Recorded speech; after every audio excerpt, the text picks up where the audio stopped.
Hi guys, నేను మీ పెరుగు ప్యాకెట్.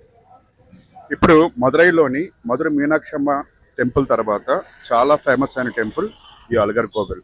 అయితే ఈ అలగర్ కోవిల్కి ఒక చరిత్ర ఉంది. ఇక్కడ ప్రతి సంవత్సరం జరిగే ఉత్సవంలో ఈ దేవుడు మధుర మీనాక్షమ్మ వారిని కలవడానికి మీనాక్షమ్మ టెంపుల్ దగ్గరికి వస్తారనమాట.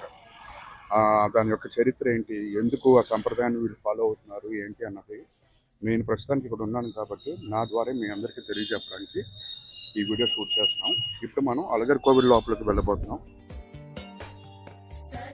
ఎన్నో వేల సంవత్సరాల చరిత్ర కలిగిన ఈ అలగర్ కోవిల్ దర్శించడానికి మనం వెళ్తున్న దారిలోని అద్భుతంగా ఉంది. ఇక్కడ ప్రకృతి చాలా, గవర్నమెంట్ వారు చాలా చక్కగా ఈ రోడ్లు అవి నిర్మించారు. ఆల్మోస్ట్ మనం తిరుపతి వెళ్తున్న ఫీలే వస్తుంది. అయితే ఇంకా ముందుకు వెళ్ళి ఏముంది అక్కడ, ఏ విధంగా స్వామివారిని ప్రతిష్ఠింపజేశారు, బహుశా ఈ చరిత్ర గురించి ఎవరైనా చెప్పడానికి, మనకి కొద్దిగా చరిత్ర తెలిసిన వాళ్ళు ఎవరైనా చెప్పడానికి ఉంటే మనం వాళ్ళని కూడా సంప్రదించి ఇంకొద్దిగా మనం దీని గురించి తెలుసుకుని మీ అందరికీ తెలియచెప్పాలని కోరుకుంటున్నాను.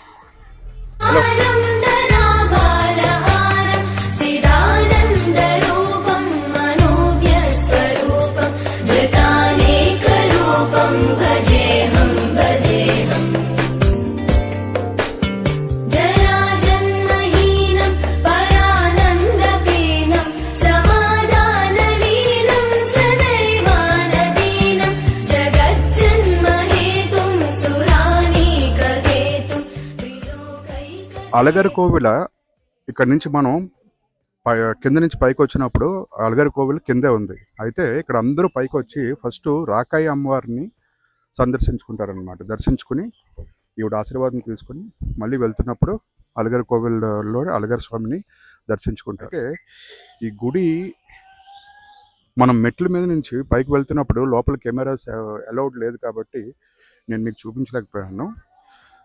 ఫ్రీ దర్శనం ఉంది. 15 రూపీస్ తీసుకుని వాళ్ళు ఒక దర్శనం కూడా ఏర్పాటు చేశారు. అయితే అక్కడ ఒక విచిత్రమైన పద్ధతిని నేను అబ్జర్వ్ చేశాను, గమనించాను అనమాట. ఏంటి అంటే నూతిలోంచి వాటర్ని వాళ్ళు ఒక పైపు ద్వారా తీసి భక్తుల మీద ఆ వాటర్ని జల్లుతున్నారనమాట. అది చాలా మెడిసినల్ వాల్యూస్ ఉన్న వాటర్ అని చెప్పేసి చెప్తున్నారు. నేను టేస్ట్ చేయడం జరిగింది. చాలామంది స్నానం కూడా చేస్తున్నారు ఆ వాటర్ తోటి. అలాగా ఎవరైతే స్నానం చేయాలనుకుంటున్నారో వాళ్ళకి మెట్లు దిగి నూతి పక్క నుంచి నడుచుకుని వెళ్ళేటట్టు ఒక దారి ఇచ్చారనమాట. ఎవరికైతే అది అవసరం లేదో వాళ్ళు పైనుంచి డైరెక్ట్గా దర్శనానికి వెళ్ళొచ్చు, రాకాయి అమ్మవారి దర్శనానికి.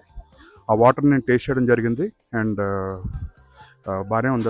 అది చూడాలి నాలో ఏం అద్భుత శక్తులు ఇప్పుడు బయటకు వస్తాయి అన్నది. సో మనం ఇప్పుడు ఇలా కిందకి అలగర్ కోవిల్కి వెళ్ళి అక్కడ ఆయన దర్శనం చేసుకుంది. నమ్మకాలు ఉండడం మంచిదే.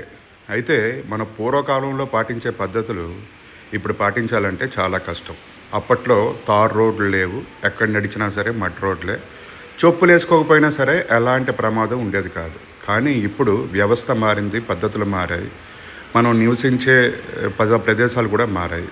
అంచేత ఎక్కడెక్కడ చెప్పులు వాడాలో వాడకూడదు అన్నది మన విజ్ఞతకి వదిలేస్తున్నాం. ఈ గోపురం చూడండి ఎంత అద్భుతంగా, ఎంత పెద్దగా నిర్మించారో అప్పట్లోనే. ఏదైనా సరే చరిత్ర గురించి అన్వేషిస్తున్నప్పుడు ఇలాంటి అద్భుతాలు చూడడం ఒక గొప్ప అనుభూతి. ఇక్కడ మీరు ఈ గోపురం చూస్తున్నారు కదా, దగ్గరికి వెళ్తే ఇంకా ఆశ్చర్యకరమైన విషయం ఏంటంటే ఇక్కడ భక్తులందరూ ఒక ద్వారాన్ని పూజిస్తున్నారన్నమాట.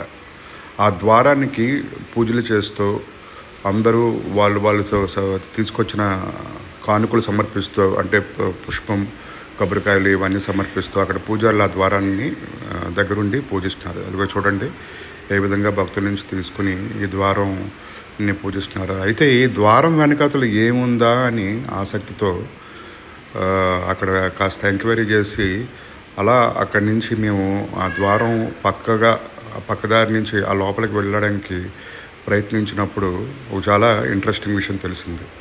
ఈ ద్వారం ద్వారా లోపలికి వస్తే మనం ఇలా నడుచుకొని ఇటు వచ్చిన తర్వాత ఈ గోపురం ఏదైతే చూస్తున్నారో దాని ముందే ఆ మహాద్వారం ఉందన్నమాట. ఆ ద్వారానికి పూజిస్తున్నారు.